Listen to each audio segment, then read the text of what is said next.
benvenuti sul canale YouTube Carp Magazine TV. Mi raccomando, iscrivetevi al canale e attivate la campanellina per essere avvisati di quando andrò a pubblicare nuovi contenuti. Come potete vedere dall'immagine, oggi non ci sono io, ma c'è una persona che ha un'esperienza di ben 40 anni nella produzione di esche self-made a livello mondiale. Di chi stiamo parlando? Ragazzi, stiamo parlando di Tim Richardson, una persona che, ripeto, ha cavalcato tutti gli anni a partire dagli anni 70 fino ai giorni nostri e che rappresenta una leggenda appunto vivente per quanto riguarda la creazione, ripeto, delle esche self-made. Ho avuto la possibilità di intervistarlo, mi sento con lui da un po' via mail e ho realizzato appunto questa intervista per tutti coloro che mi seguono da anni e che seguono la rivista digitale carpmagazine.it. Gli ho fatto 20 domande, mi ha già risposto alle prime 10. Questo video è appunto per presentarvi, non perché abbia bisogno di presentazioni, ma comunque è doveroso farlo, di spendere due parole su chi è Tim Richardson e sulle prime 10 domande che gli ho rivolto, dalle quali andrò ad estrarre qualche passo per farvi capire di cosa stiamo parlando. Poi, per chi vorrà leggere le risposte di Tim Richardson in modo integrale, dovrà andare su carpmagazine.it, dove da pochi giorni ho attivato il Patreon. Cos'è il Patreon? È una piattaforma di crowdfunding che io ho attivato appunto perché è arrivato il momento di capire veramente chi è affezionato a me perché trova interessante e utile quello che dico, quello che scrivo, e chi invece visita Carp Magazine per altri motivi, ok?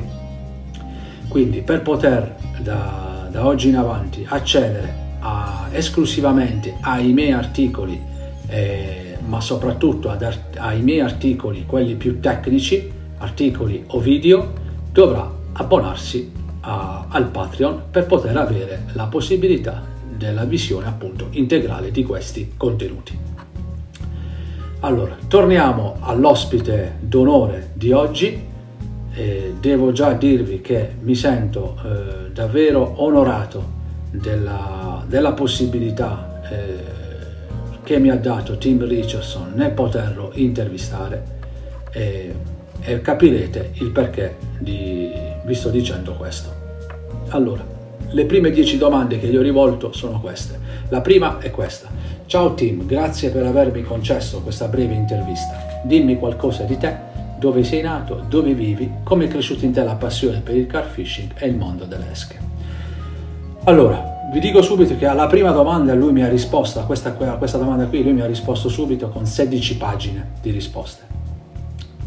Il lavoro di traduzione è stato davvero duro, ci ho impiegato abbastanza, spero di non aver stravolto il contenuto delle risposte di Tim.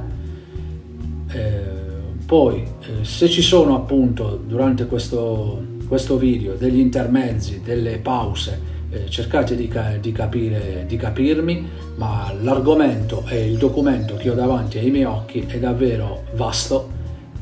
Vi dico solo che le prime 10 domande constano di 24.500 parole. Ha scritto praticamente un mini libro di 70 pagine. Ci sarà, come ho detto in principio, una seconda parte di altre 10 domande, quindi alla fine questa persona qui ha scritto un libro per rispondere alle mie 20 domande. Per fortuna non ne ho fatte di più. Ok, allora vi andrò ad estrarre qualche passo, ripeto, poiché verrebbe fuori una puntata di 4-5 ore secondo me. Cercherò di stare entro i 30 minuti, ma la vedo dura. Quindi ripeto, vi andrò ad estrarre alcuni passi, diciamo, per farvi intendere un po' la linea di pensiero di questo esperto di esche a livello mondiale, che è stato fonte di ispirazione per tantissimi angler a partire dagli anni 70 fino ai giorni nostri, e per tante persone che poi ne hanno fatto di questa loro passione un business, aprendo appunto un'azienda di esche su larga scala, soprattutto in Europa. Lui comunque è conosciuto in tutto il mondo, ha scritto più di 1000 articoli, non c'è bisogno di dire tanto altro, perché se avrete la voglia di andare a leggere quello che lui mi ha scritto rispondendo alla mia intervista, capirete tantissime altre cose. Un consiglio che vi do è di liberare la mente da qualsiasi cosa avete letto fino ad oggi, perché lui è sempre stata ed è una persona che va fuori dagli schemi, fuori dalle mode, dalle convenzioni, è uno sperimentatore, la pensa come Bruce Lee, possiamo dire. Quando Bruce Lee diceva che l'acqua entra, bisogna essere liberi come l'acqua entra in una tazza diventa la tazza, entra in una bottiglia diventa la bottiglia. Allora lui intende che è la stessa cosa per l'esca. L'esca quando entra in un lago o in un fiume diventa il lago, diventa il fiume. Ok? Bene, allora alla prima domanda, ripeto, vabbè, mi ha scritto che lui è nato a Londra, attualmente vive a Brighton. Poi tiriamo fuori qualche altro passaggio. Ripeto, scusatemi per le pause, ma il documento è davvero vasto, sono 65 pagine e io vado a scorrerlo con il mouse per andarvi a tirare fuori dei passi, a mio avviso, abbastanza molto significativi. Non perché tutto il resto non significhi nulla, anzi, però per fare prima naturalmente facciamo in questo modo qui. Allora, nel 1978 erano disponibili nei negozi di pesca alcune polveri per esche per carpe, tra cui un estratto di colore nero e, se mi ricordo, ho usato una polvere di lampone, ma non ho mai avuto molto successo usandole. Ma quando ho iniziato a usare le miscele di base di Rod Hutchinson le cose sono cambiate.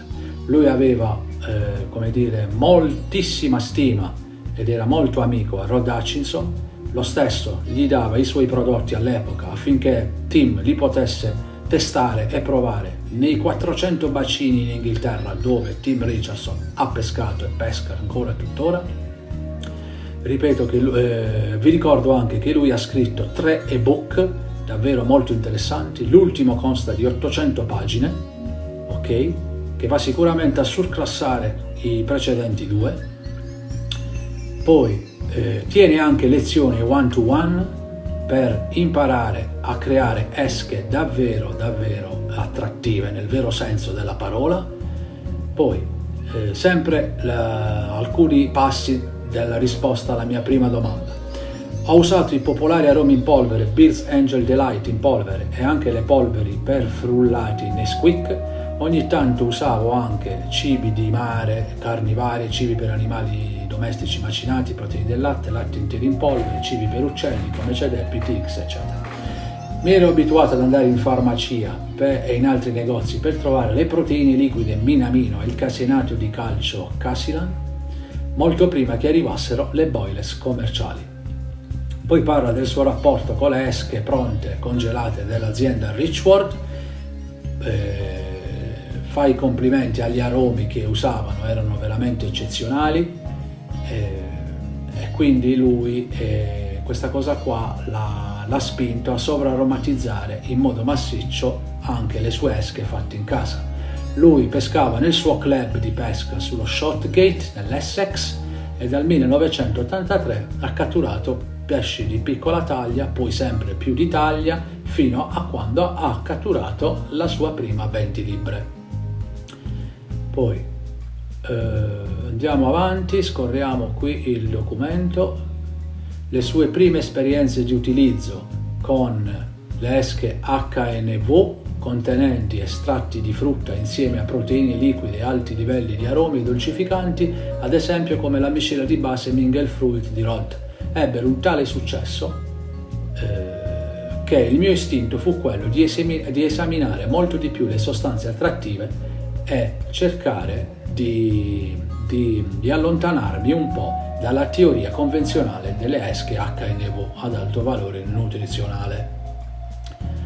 Poi in un periodo di 10 anni ha effettuato tantissimi esperimenti, arrivando anche a bollire le esche non in acqua, ma in combinazioni di latte marmit, miele, erbe, spezie, aromi, olio di noci, miscele di base, minamino, succhi di carne e di verdure fermentate. Poi questo passo ha certamente migliorato i suoi risultati, in particolare quando evitava di usare l'uovo liquido e sostituiva l'uovo con proteine liquide. Ma i risultati appunto sono migliorati in modo massiccio. Riscaldava poi le esche, cuoceva le esche immergendole inserendole in sacchetti sigillati e poi gli stessi li inseriva in acqua bollente in modo che non ci fosse contatto con l'acqua, ed è questa stata un'alternativa che ha usato prima che la cottura al vapore di pochi minuti e non l'essiccazione delle esche diventasse il suo metodo predominante. Bene, la prima risposta alla mia prima domanda, ripeto, è lunga 16 pagine, quindi io vado avanti velocemente. Poi Colin, che era un pescatore che bazzicava i suoi stessi specchi d'acqua, era a sua volta amico di Cliff Fox.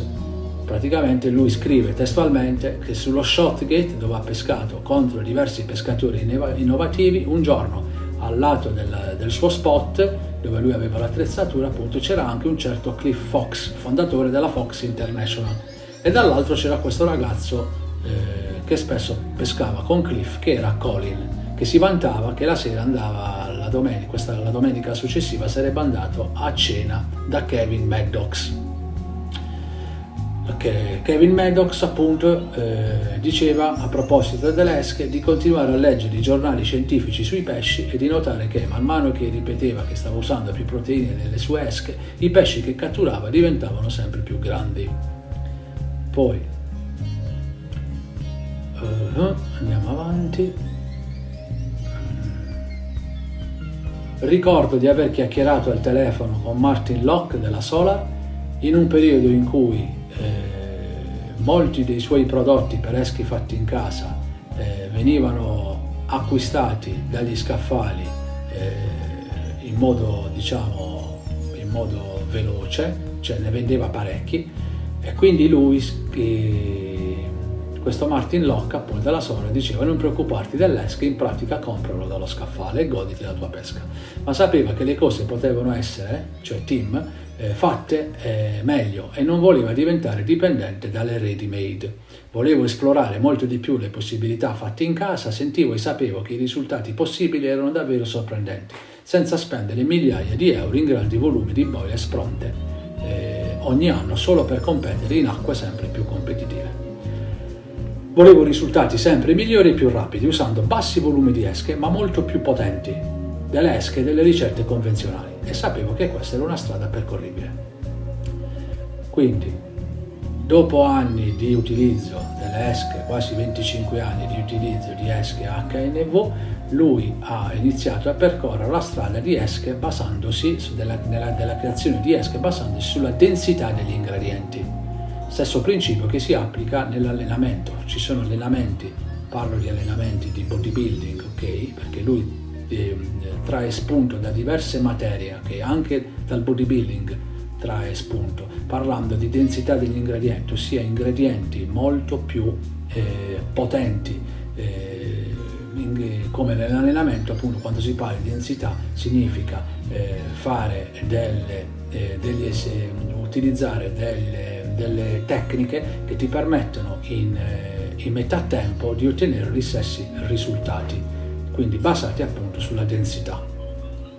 Avendo passato poi evitare completamente di progettare e fare boilers che sono basati su uova leganti di carboidrati insolubili, ed evitare anche la bollitura,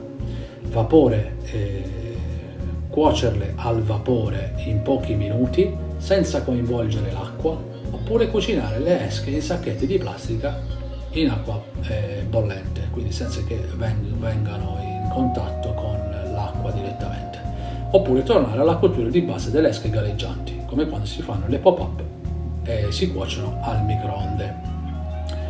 Tutte queste sue intuizioni e queste sperimentazioni culminarono nello scrivere il suo primo book, Big Carp Bait Secrets, nel 2005, ed entrando a far parte del British Carp Study Group, catturando il record del mondo al Lac de Courton nel 2006. Quindi lui pensa fuori dagli schemi e aveva già immaginato quale dovesse essere il futuro delle esche già 10 anni in avanti. Poi andiamo a vedere qui che altro c'è. L'utilizzo appunto di sostanze ad alta densità che raggiungono l'obiettivo di essere attiranti nell'immediato, in esche non chiuse da uova, significa non legate con uova o leganti vari, e che sono composte da nutrienti essenziali, fattori di crescita, fattori stimolanti di metabolismo o di bilanciamento dell'energia cellulare o sostanze stimolanti la digestione, assistenti del microbioma intestinale. Poi dice che non è stato mai un pescatore che amava pescare in acque affollate e dove si svolgevano competizioni. Lui scrive che io pesco davvero solo per la pace e la tranquillità e per fondermi con la natura. Per me questo è il vero carp fishing. Poi fa un cenno che intorno al 2008 l'esperto di esche Ian Moore mi ha chiamato chiedendomi se mi sarebbe piaciuto essere un consulente e scrivere e fare video anche con Alan Welsh nella mia cucina usando estratti, ingredienti e cibi liquidi di Sissi Moore. Questa è una cosa che io ricordo poiché ho collaborato anch'io con Ian Moore tanti anni fa e avendolo conosciuto bene mi ricordo anch'io di questa cosa qua. Lo scopo era quello di dimostrare la creazione di esche fatte in casa e mostrare l'esplorazione e la creazione di nuovi modi innovativi di utilizzare i prodotti. Questo è stato davvero lusinghiero e faceva parte del diventare sempre di più un punto di riferimento nelle esche per me. Poi andiamo avanti. Ricordo di aver chiacchierato al telefono con Frank Warwick e lui poteva credere e lui non credeva che non stessi scrivendo per nessuna delle riviste di carpe del Regno Unito e ha spinto per me affinché io scrivessi. Alla fine ho scritto per Crafty Carper e per molti altri lungo il mio percorso. Questo tipo di esperienza dimostra come le persone amichevoli e competenti nel carp fishing sono molto interessate l'una, si interessano l'una per l'altra e vogliono aiutare e ottenere il meglio per sé e per gli altri. Non deve essere sempre tutta competizione. E questo vi fa capire l'umiltà e la sportività di questa persona. Altri esempi in questa categoria sono Callum Wilson di Sticky Baits, British Aqua Feeds, DNA Baits e Jason Ryder, ex chimico con Nash Baits, prima che il dottor Cave Skies ha preso in consegna i lavori fatti dai precedenti personaggi. Poi andiamo avanti. La seconda domanda che gli ho rivolto è questa: molti ti considerano un guru delle boilers self-made? Pensi che i guru esistano e ti consideri tale? Ascoltate bene ragazzi cosa ha risposto. Naturalmente è una domanda che gli ho fatto, provocatoria anche questa. Lui risponde: sono sicuro che i veri guru sono esistiti, decenni fa in India per esempio. O i pesci sono i guru, sanno già tutte le domande migliori e tutte le risposte giuste. Bene. Ho solo la mia esperienza e le mie percezioni a cui ho attinto in più di 16 anni di ricerca e test miei e dei miei lettori e clienti da quando ho scritto il primo ebook. Poi fa un cenno, durante questa intervista parla molto di Rod Hutchinson. C'era un rapporto secondo me speciale con Rod Hutchinson. Lui dice: il tanto amato Rod Hutchinson non è stata l'unica luce guida e tutti noi facciamo intuizione e impariamo l'uno dall'altro. Ma Rod mi ha gentilmente scritto così tanto nei miei primi anni e ho ammirato tanto il suo pionieristico problem solving, l'innovazione creativa, l'esplorazione pionieristica, la dedizione e il pensiero e l'essere così umano con esso. così divertente. È sempre stato la mia ispirazione primaria. Le esche e gli aromi che ha ideato e gli estratti originali e gli esaltatori che ha creato e reso popolari, molto prima di qualsiasi ricerca presente su internet, sono un vero genio. Bene, poi, terza domanda, e poi continuo naturalmente. Io vi tiro fuori qualche passo, vi ho detto, altrimenti qua facciamo notte. Terza domanda che gli ho rivolto: considerata la tua esperienza, potresti dirci come è cambiata nel corso degli anni la formulazione dei mix da car fishing? Ok. Poi lui risponde: alcuni degli aromi più popolari di quest'epoca negli homemade e nelle ready-made erano lattiginosi o fruttati. Ho usato spesso miscele di Rod Scopex, Spice Bee, Chocolate Malt, Ultra Spice, Mega Spice, Shellfish Sense Appeal e Strawberry Dream. Beh, tutti, e li ho miscelati con oli essenziali. In seguito ho usato il Blueberry di Rod Hutchinson, che penso sia stato l'aroma più potente che abbia mai usato. A parte il suo Maple, era forse il suo preferito. Il suo Mulberry Florentine era davvero ottimo insieme alle sue miscele di estratti Sense Appeals e Secret Agents. Altri includevano Monster Crab, ma in realtà ho fatto fantasticamente bene usando Logworm e l'aroma di granchio. Ho preso qualche nota usando anche i suoi aromi di caffè e Robin Red liquido. Alcuni aromi e composti che ho utilizzato negli anni erano miscelati utilizzando diverse tipologie di aromi e solventi. Naturalmente le miscele base pronte di Rod erano fantastiche, tra cui la sua Seafood Blend, la miscela di proteine del latte, la miscela di lievito e proteine del latte, la miscela Ultra Spice, Black Juice, Sucre Blend, lievito e proteine del latte, il suo Superfish e altri. Ero molto interessato a miscelare anche le miscele di base, i mix di base e gli aromi, e i consigli che Rod mi dava erano davvero utili e formativi. Questo è stato davvero un periodo d'oro per le grandi esche. Poi, uno dei più grandi must nel car fishing è fare questo, ossia annotarsi tutte le ricette, provarle, scriversi i risultati e tenerne traccia. Se non fai questo, facendo recitando le parole del film Blade Runner, è come se le lacrime si perdessero nella pioggia. Quindi scrivete le vostre ricette, annotate i risultati e tenete un diario di tutte le vostre esperienze. Poi parla di un accenno dell'utilizzo del verme liquido da parte di Kevin Maddox. Ok. Poi parla dei lieviti molto. Ok, del Brocasel. Poi dopo il suo ebook Big Carp Flavors and Feeding Triggers Secrets ebook, pubblicato intorno al 2008, capisce appunto che la vera densità degli inneschi, la vera densità degli ingredienti che permettevano appunto di attivare la forte voglia delle carpe di alimentarsi era la strada sulla quale si doveva concentrare. Parla dell'acido citrico, del glutammato monosodico, poi della sua esperienza con i mix a base di farina di pesce. Poi parla di alcuni dei prodotti meno conosciuti che ha avuto la fortuna di testare sul campo per Rod. Sono stati il suo stimolatore dell'appetito Noble Fizz Powder agli agrumi e la sua polvere Lobster Thermidor. Poi parla di un altro incontro con Rod su un traghetto tornando dalla Francia, dove hanno parlato della base Ultra Spice, dove Tim appunto gli rivolge alcune domande su alcuni ingredienti contenuti in questa ricetta. Poi parla anche della gelosia, che è purtroppo ancora un aspetto negativo del car fishing, ed è bello quando le donne battono gli uomini in pesca. Poi parla della sua esperienza con il Rod Superfish, e per molto tempo appunto dice che l'ha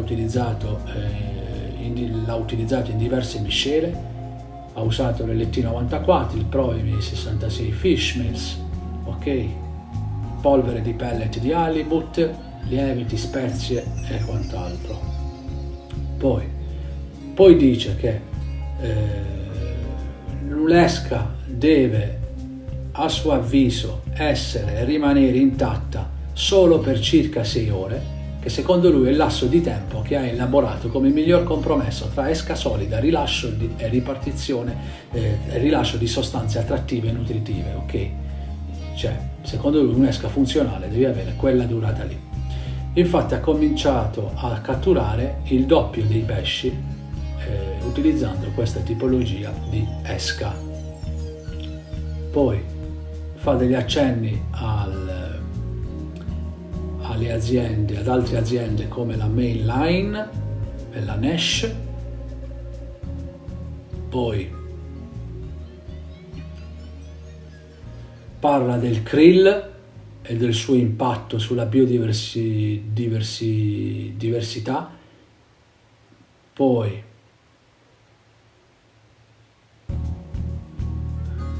parla di alcune ricette di Kevin Maddox, dove spesso conteneva zucchero a velo. Parla di alcune nuove fonti di proteine che venivano poi anche utilizzate nel mondo delle esche del carfishing. Poi arriviamo alla quarta domanda che gli ho rivolto, che è questa: potresti suggerire ai nostri lettori quali materie, chimica, fisica, biologia potrebbero essere utili studiare per la creazione di esche per la pesca della carpa? Allora, lui dice che l'esca è molto interessante perché proprio come per gli esseri umani e anche per i pesci, appunto, gli stessi esprimono diverse esigenze e sensibilità sia nell'immediato che nel lungo termine. Non sono convinto al 100% che i segnali di cibo provenienti dalle esche siano tutto ciò che accade lì nel mondo sott'acqua. Ok? Poi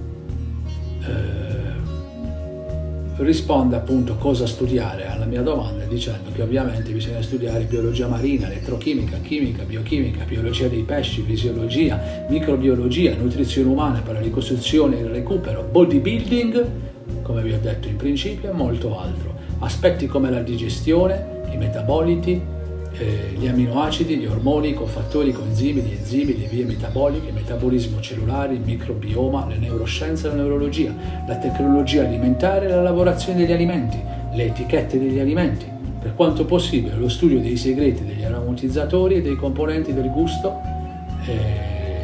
Sono approfondimenti rilevanti che riguardano appunto anche l'industria alimentare.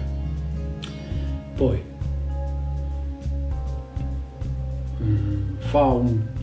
parla anche dell'acido butirrico, come ho già detto anche dell'acido citrico, ok?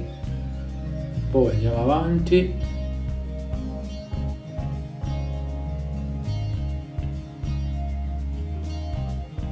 Della importanza dei prebiotici e dei probiotici all'interno dell'esca.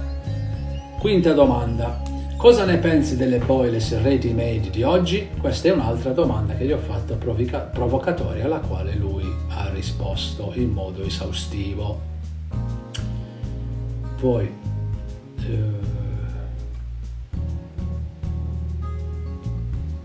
andiamo avanti. Parla proprio del significato secondo lui della parola boil, ok? Poi mi dice che è cresciuto e ha pescato nella zona dell'Essex, dove sono nati Mainline e Nash, una sorta di triangolo delle Bermuda, ok?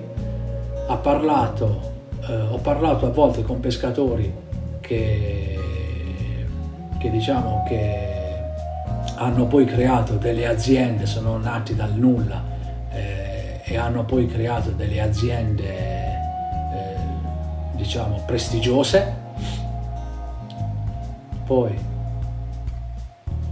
ha parlato con così tanti pescatori e produttori di esche, ha scambiato opinioni ed esperienze sulle esche, tra cui Zenon Boyko, Martin Locke, Gary Bass, Callum Wilson, Ian Moore e molti altri andando indietro negli anni. Per lui la formulazione dell'ESC è questa, interessarsi e tenere al primo posto l'importanza della densità delle sostanze ed ingredienti che veramente innescano la voglia di alimentarsi da parte delle carpe. Poi, una volta Frank Warwick gli ha suggerito un amico con cui fare esche commerciali usando le sue ricette, ma lui ha detto: non fa per me, vengo da un background commerciale all'ingrosso e al dettaglio molto duro e la produzione di esche commerciali è sicuramente per quelli nati con il successo negli affari come priorità numero 1 nella vita. Io invece sono molto più interessato a trovare la verità nelle cose e ad aiutare gli altri nel esplorare nuove teorie riguardo la produzione di esche self-made. Ha aiutato moltissime persone, quindi questo è chiaro, a formulare esche e ad avviare attività. Molti hanno avuto un grande successo nel Regno Unito, in Ungheria e dovunque, e per lui questo è motivo di orgoglio. Poi lui invita le persone a riflettere sul chiedersi riguardo le esche: volete la quantità o l'attrazione o l'intensità e la durata prolungata di una vera stimolazione a innescare nelle carpe la voglia di mangiare le vostre esche? Quindi indagate sui contenuti dell'esche invece di dipendere da dicerie, pubblicità, marketing o opinioni, ma fare una comparazione analitica.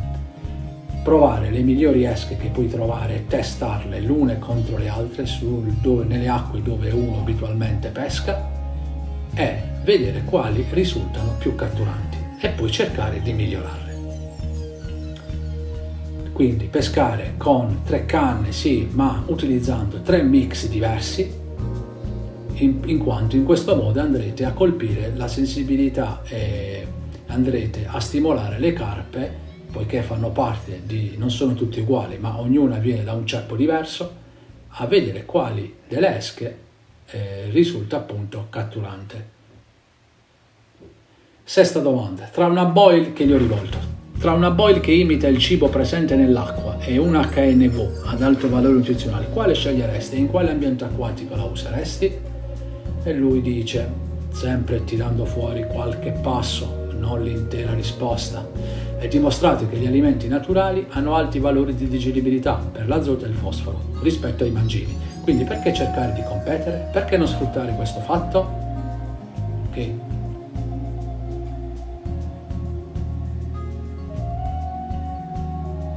Poi, cosa ne pensi? Settima domanda che gli ho rivolto: cosa pensi delle esche finte? Vi dico brevemente che non è un fan delle esche finte. Ottava domanda: cosa ne pensi delle boilers pop-up? Lui parla del cosiddetto omino di neve, lo trova un approccio non tanto efficace, lui preferisce presentazioni diverse. Lui è sempre stato, ripeto, uno sperimentatore, ok?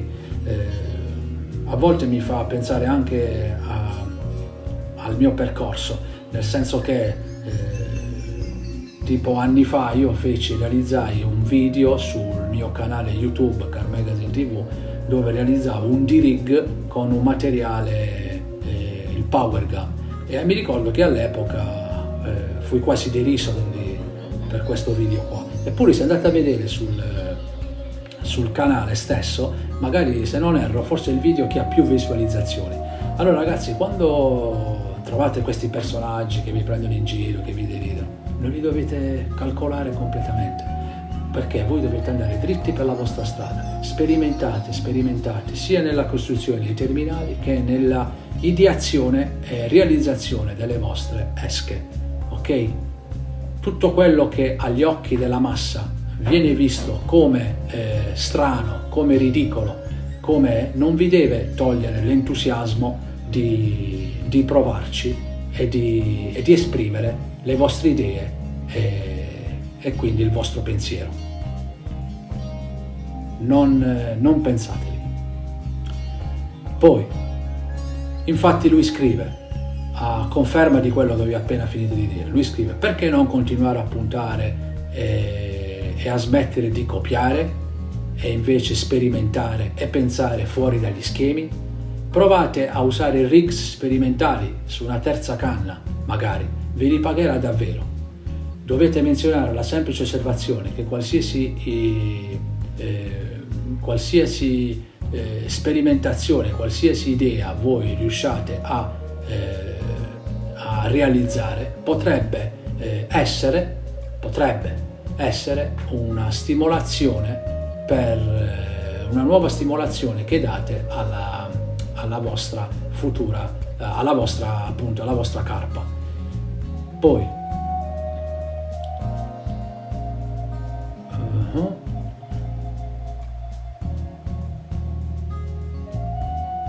parla delle boilers tagliate di forme strane, impregnate di estratti naturali e alimenti liquidi, che sono secondo lui ovviamente una scelta più efficace al posto delle classiche esche sferiche rotonde.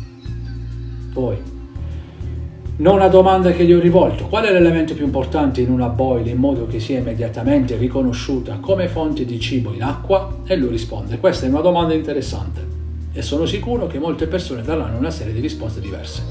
Mi limiterò a riportare le cose alle origini e a usare un esempio comune. Inizia col parlare degli antichi pesci teolistei e poi si scatena il mondo qui.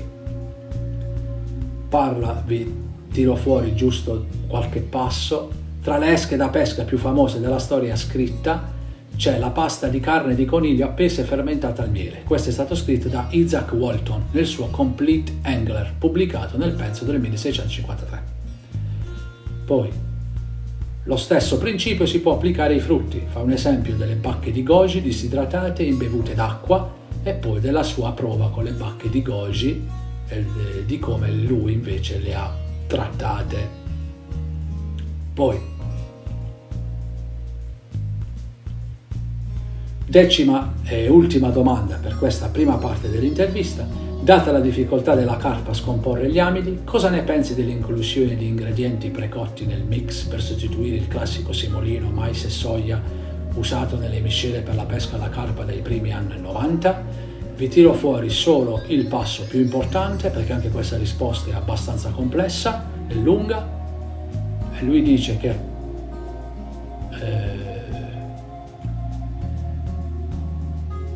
praticamente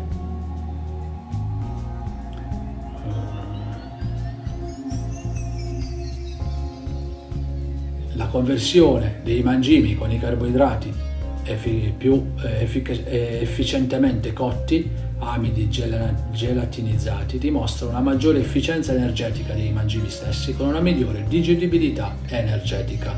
L'uso di amidi precotti ha senso in termini puramente dietetici, ambientali e di salute dei pesci. L'abbandono degli amidi grezzi nelle farine di semola, mais e soia non cotte è vantaggioso per la carpa e per i risultati della pesca, per la salute dei pesci e per l'ambiente acquatico. I benefici successivi includono anche la solubilità dell'esca, la reattività in acqua e il miglioramento del rilevamento dalle carpe della stessa, la funzione e l'appetibilità dell'esca e il miglioramento del suo sapore. Poi naturalmente parla dei vari vantaggi di utilizzare gli ingredienti precotti, poi dice che utilizzando per esempio grano e mais idrolizzati combinati con cornstrip liquor, estratto di malto e ulteriori zuccheri fermentabili, in esempi come il miele, lo sciroppo d'acero e la melassa grezza, le esche diventano significativamente più attive dal punto di vista funzionale, solubili, stimolanti e offrono anche una maggiore digeribilità e valore biologico. Parla sempre e ripete la sua teoria di non utilizzare le uova come leganti per le boilers, poiché lui ha un'idea di esca che deve essere, come dire, davvero performante nelle prime 6 ore di pesca.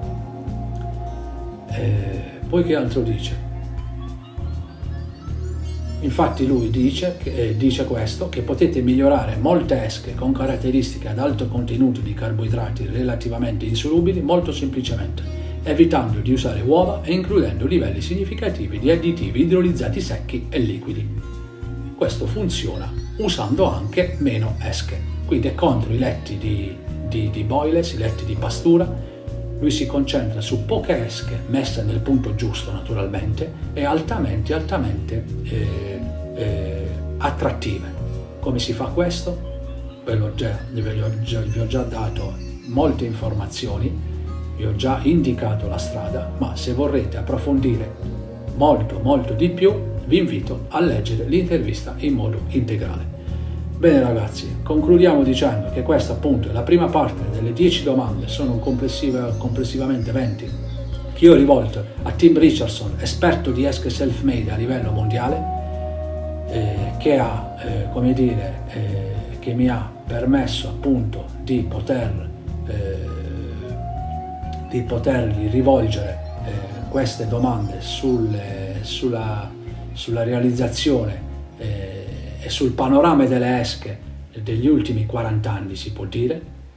Invito tutti a leggere questo documento molto importante, sia in primis a chi ha già delle basi solide di self-made, ma anche a tutti gli altri che vogliono farsi un attimo un'idea di tutto quello che negli anni è accaduto appunto in questo affascinante mondo del self-made. Ci vediamo nella seconda parte nella seconda parte dell'intervista, dove farò la stessa cosa, vi andrò a tirare fuori i passi più significativi delle altre 10 risposte. Vi dico già da subito che le altre 10 domande sono ugualmente, se non di più, interessantissime. E vi saluto leggendovi ciò che Tim mi ha scritto, che è questo: che dopo aver dato un'occhiata al tuo sito ho un'idea del lavoro, dell'impegno e della dedizione che ci hai dedicato nel corso degli anni e mi congratulo con te. Bene ragazzi, detto questo, io vi saluto, non c'è più niente da aggiungere. Per chi volesse, lo invito ad andare su www.carmagazine.it, dove iscrivendosi al Patreon potrà accedere integralmente al documento. Ciao e alla prossima!